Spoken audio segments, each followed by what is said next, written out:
Hi, Kirsty. How are you? Good, how are you? Good, thank you. So, since our last session when we talked about the SSI, what have been your thoughts since then?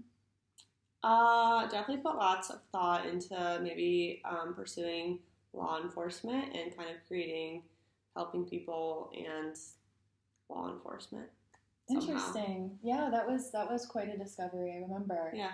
Well, we have a different perspective this time. I Okay. had you take the Myers-Briggs Type Indicator Career Report, Mm-hmm. and so basically, this is instead of looking at your interests, it's looking at your personality type. Okay.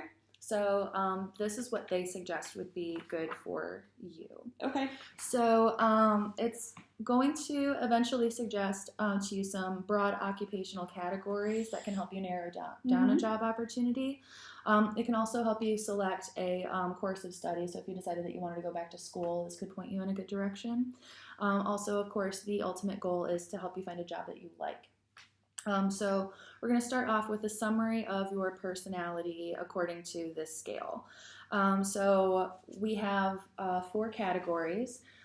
We have extroversion or introversion. Extroverts are people who they live more in the outside world. They want to know what's going on around them. They want to be out there and stuff. And then the introverts are the people who like to read a book by the fire. Kind of like they like their space. They like quiet. So you scored introvert. And then so on this graph here, it shows that yes, you did score introversion, but only by 8 out of 30. So you're actually not like a die-hard introvert. Do you have any thoughts on that? I definitely agree because there's some times where I like just to go out and be social, and there's other times where I'm like, get away from me and let me be by myself. So then the next one is sensing versus intuition. So people who are sensing tend to prefer the five senses. So what's going on around them? What are they hearing? They can get overstimulated, or hangry a lot. Whereas people who are intuitive, they like to see the patterns in the big picture and they want to know like the deep reason why something's going on. You scored more sensing, but only by 2 out of 30. So any thoughts on your opinion on where you belong in that? I think that's pretty accurate. Yeah. So, pretty much on the fence, but more, yeah.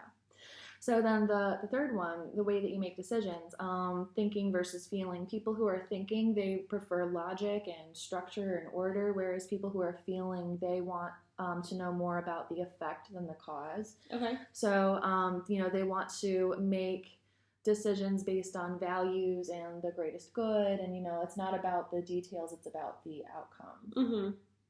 So you scored feeling. How does that sound? When you scored a 5 out of 30. So it makes sense that I lean more towards that because I usually tend to like trust my gut when I make like decisions, and that's good.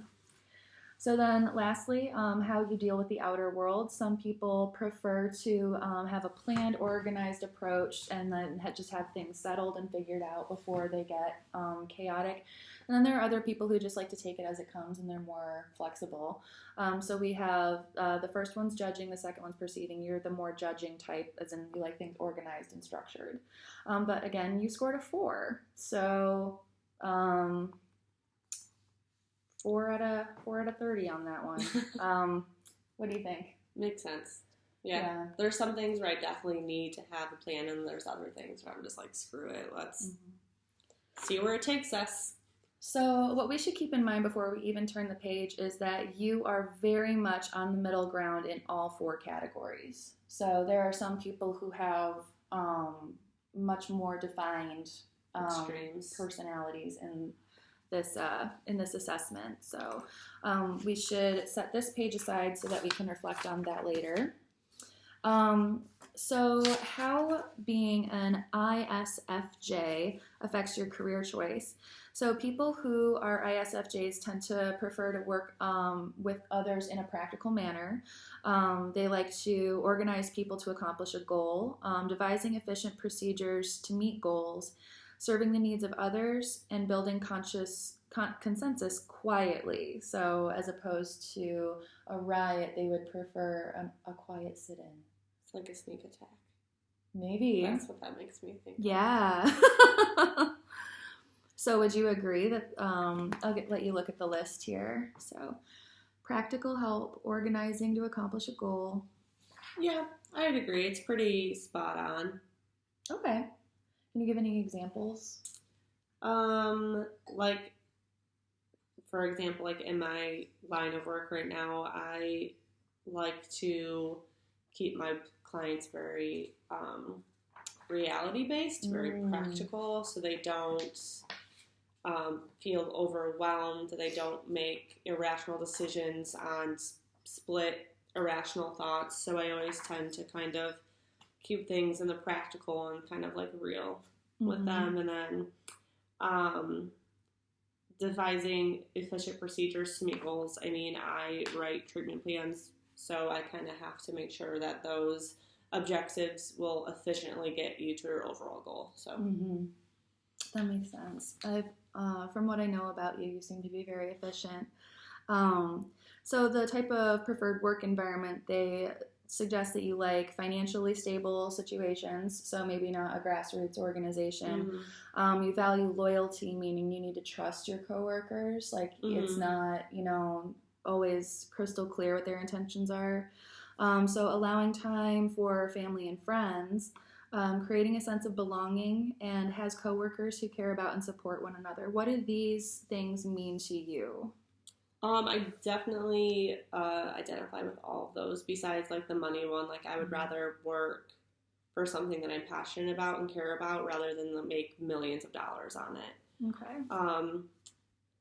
The teamwork and the loyalty is definitely speaks for me. I'm loyal to most people in my life, and if I'm not loyal to you, there's probably a good reason why I cut you off. But I mean, it goes to like jobs as well. Like obviously you can't just cut people off in jobs, but I like value being able to depend on my coworkers if I need someone to like fall back on, or like trust they're not going to give me like bad advice when it comes to something. So yeah, well, that makes sense. So later on, I'm going to give you this resource. It's called the ONET database, and here you're going to have some homework, basically, to help you compare jobs that you're already considering. But we can talk about more about that later. Okay. So, so how your career affects or how your personality type affects your career exploration.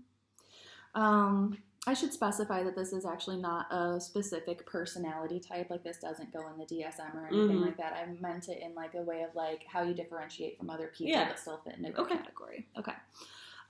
So career type affects your career exploration. So basically we're going to be discussing how your specific Myers-Briggs type can help you define clear goals, prepare for an interview, and basically make a plan of action for what would make you happy. Okay.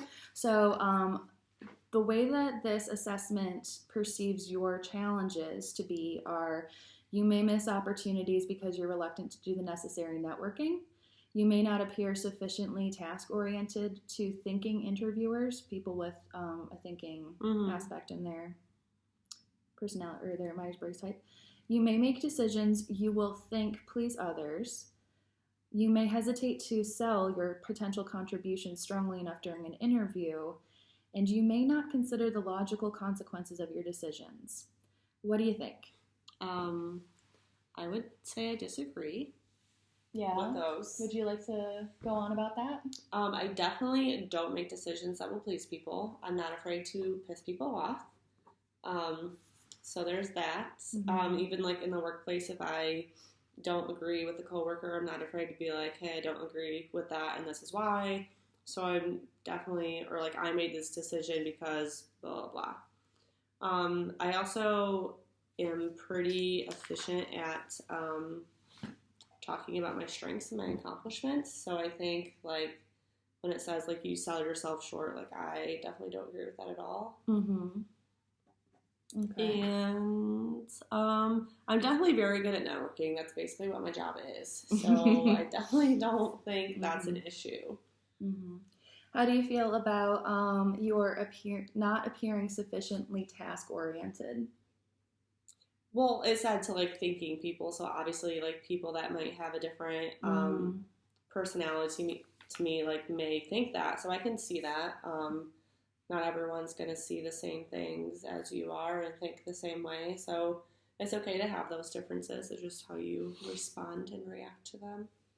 The note that I'm making is that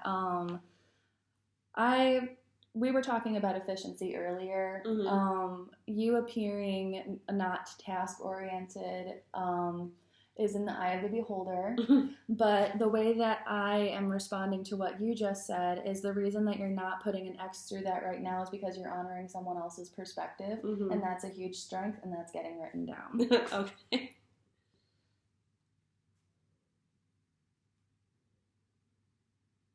All right, cool. So you may not consider the logical consequences of your decisions. What do you think? Definitely not.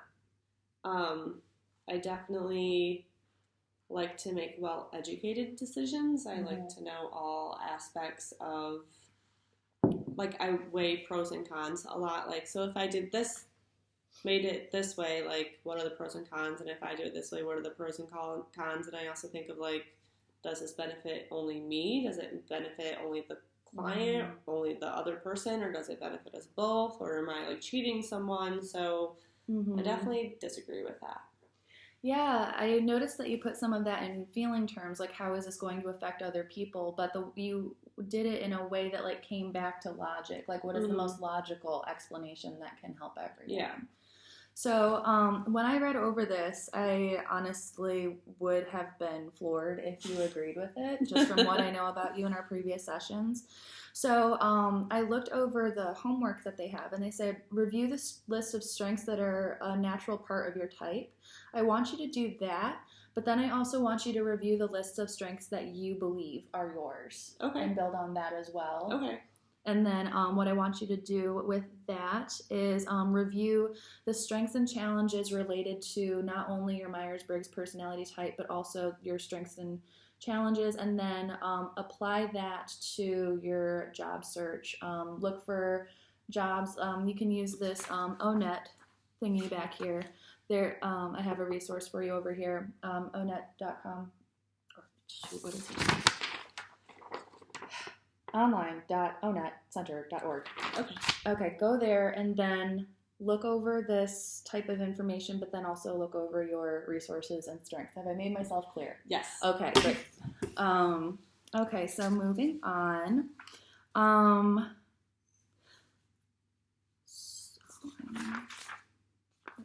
Okay, so how your type affects your career development. So career development almost always involves working with people of other Myers-Briggs personality types. Could you imagine that? So your style has probably helped you develop strengths in, according to this assessment, organizing people to meet specific goals, patiently working your way through a problem step by step, devising efficient procedures to help others accomplish day-to-day tasks, applying common sense and experience to problems, following through on commitments to others. How do you feel about this list?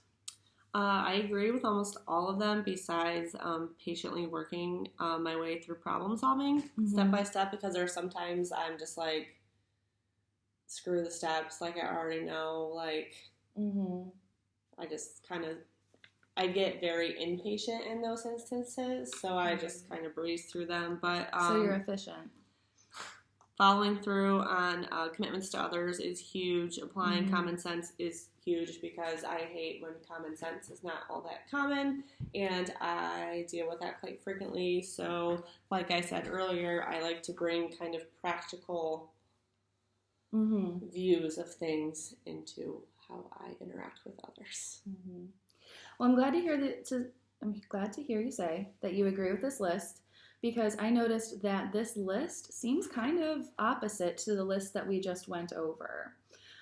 So basically, what I want you to do is just keep this as food for thought rather than like this is a set in stone assessment of who you are. Okay.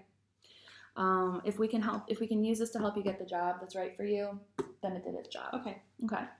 So some challenges that might be in your career development as a result of being an ISFJ.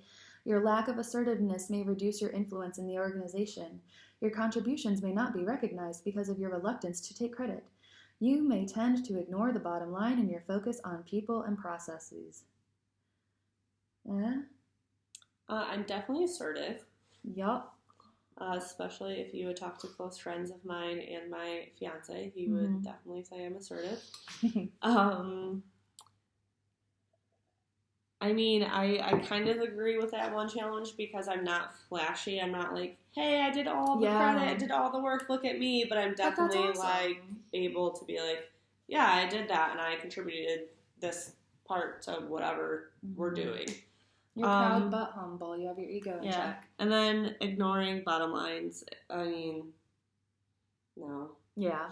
Okay, so then page 7, job, families, and occupations for ISFJs. So basically just some background on this job family report is there was a sample of 92,000 people, and of those 92,000, 5,830 were ISFJs, and this is based on people who were reported being happy in their field. Okay. So there's 22 job families and 282 jobs being evaluated. So that's basically how they came to their conclusions. So they're not just like totally pulling it out of the sky. So basically what we have here is people who are ISFJs tend to prefer being healthcare support, so nurses aide, vet assistant, physical therapy aide, office and administrative supportive, so bank teller, receptionist, clerical services, legal secretary. Then the third one is healthcare practitioner and technical occupations. What I thought was really interesting about this was that these first two, the top two, are aides. So like, I'm a nurse's assistant. I am a secretary to a, couch potato. I don't know. So, I'm these things. But then the third one, that's when you get your leaders. You get your pediatricians, your dentists, your physical therapists, your lab technicians. So what do you think about what they're implying about you taking a secondary role as opposed to a primary role in the workforce? I can see myself starting off as like a secondary role, but moving on to like, I'm going to be my own boss and watch out. That's a good way of putting it. I'm making a note here, like opportunities for leadership development.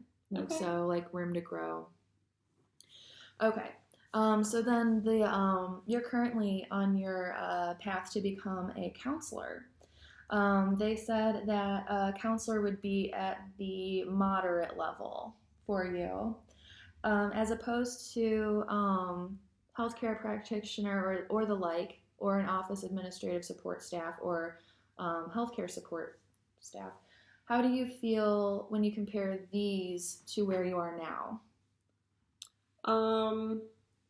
Honestly, when it said like, sorry, I can't read, healthcare support, I really thought of like counseling, because like mental health is just as important as physical health. Like that's immediately where my mind went. So I was like, oh, cool, like I'm already up there. But like community service, like I can kind of see where that one's not so high, because to me, when I think of like community service, I think of like mandated. Yeah. So I'm like, So it makes sense to me why it's definitely high up there, but not the highest up there. Well, they didn't actually specifically say mental health counselor, because that could fall in the healthcare support or healthcare practitioner, or it could fall in the community and social services. So what we should do between now and our next session is we should explore these two more and see what they believe they are talking about. And go from there. Okay, so then if you remember on the SII that I had to do last session, they were talking a lot about having you become a cop. Yeah. How do you feel about, out of 100, being only 33% interested? I don't know if I agree with it. But it does make sense because like what cops do you know that are like really like introverted and they are like more feeling thinking and like things like that. Like usually cops are very like cause and effect oriented and they like to be very organized. They like to know the facts. They, you know, they're very kind of like extroverted and I mean, according to this, that's not my personality at all. So I don't doubt that that's lower. Don't agree with it. So you see why they came to the conclusion that they did, even though it might not be how you look at it. Yeah. Okay. Well, that's good. And also just remember, you didn't even score a 10 on anything. You were not even like 1/3 in any particular direction on this scale on page 3. So you weren't even 1/3 of the way in any particular direction. So well, I feel like that's why I can bring law enforcement and counseling together somehow. Because it's like the best of both worlds together. And I feel like that fits my personality, but I haven't. Maybe I just need to create that job myself. So career trends for ISFJs, the top 2 are office support and healthcare, which we already talked about here. The most popular occupations, so even though we have these job families that are administrative support and healthcare support, they actually find that these 24 items are the top most for the people in the study that they did. Okay. So if you could name your top 5 on this list, what would they be? Definitely not a desktop publisher. That sounds weird. What is that? I don't know, really. We'll have to go to ONET. Proofreader, hell no. I could see myself being like a legal assistant, paralegal, especially if it's in like criminal and it's not just like dry like real estate stuff. Dental hygienist,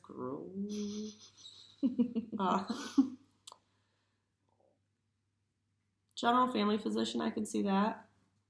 Maybe a little bit.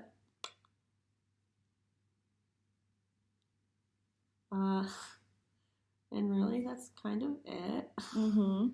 Okay, so they didn't even hit 10% of your interests. So I think that that's important to keep in mind. So we will touch base on that after this next point. So the least popular occupations for people who are ISFJs. So if you were to enter these jobs, you're probably going to have a hard time communicating with people. You're probably not going to get the recognition that you deserve, and you're probably going to be working harder than you have to because you're tired and bored. So commercial art director, economist, do any of these on this list strike you as right? Do any of them strike you as wrong? Top executive protective services is wrong. And the rest are maybe top executive military specific is wrong as well. But I do know you have to like go through the ranks. You can't just like come in. So maybe that's why it's that way. Other than that, they're all pretty dead on. Like commercial art director, no. Mechanical engineering technician, no thanks. Tax examiner, I just thought it was so interesting. So it's like I both have like 2 and 2 in both, which is And these 2 specifically, they say that you're probably not gonna like this. These are the ones that the SSI were like, you gotta look into this. Like you're gonna probably love it. So I think that's really interesting. So this brings me to my final point. If you are somebody who is of a personality type that doesn't match the job that they're on paper interested in, there are resources for how you can assert yourself into that profession. And basically, in other words, instead of making it about you asserting yourself into the profession, let me word it like this. This is a way of how to make your Myers-Briggs type work for you. Instead of it telling you what to do. So if you're going to do any homework, I want you to do this. So think about how you can use your strengths and your preferences to create a special role in a career field that will match both your preferences and needs and personality, as well as the job that you want to do. So basically, like, if you could create your own job, what would that be? Ooh, I would be an undercover cop / DEA agent / counselor. See, and this is why you're an INS or ISFJ. Of course you're going to want to be an undercover cop. See, good. I'm glad we're having this discussion. Okay. So I want you to spend the next week thinking about what you just said. Okay. And if there's any morsels of gold here that can help you build that, awesome. If not, we tried. And I will see you next week. Okay, perfect. Awesome. All right, thank you. You're welcome. Thank you.